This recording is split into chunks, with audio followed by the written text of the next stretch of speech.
కృష్ణరాజు గారికి ఒకరోజు ఫోన్ చేసి, బ్రదరు ఇంటికి రావాలి.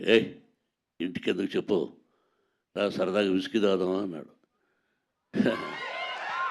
ఎస్, విస్కీ తాగేదానికి వస్తాను, కానీ ఒక పని మీద. ఏం కావాలి నీకు ఏం కావాలో చెప్పు అన్నాడు.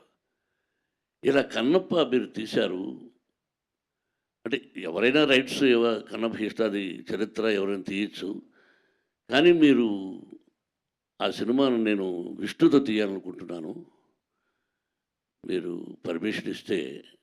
అంటే పర్మిషన్ ఏముంది, నా దగ్గర ఉన్న కంటెంట్ కూడా నీకు ఇచ్చేస్తాను కావాలంటే అని విష్ణు కోసం. నేను దీన్ని ప్రభాస్తో తీయాలనుకున్నాను, నా బిడ్డతో అన్నాడు. చూడు, తన బిడ్డ ప్రభాస్తో తీయాలనుకున్నటువంటి కృష్ణరాజు గారు నాకు నేను తయారుగా చేసుకున్న కొన్ని సీన్లు కావాలన్నా ఏం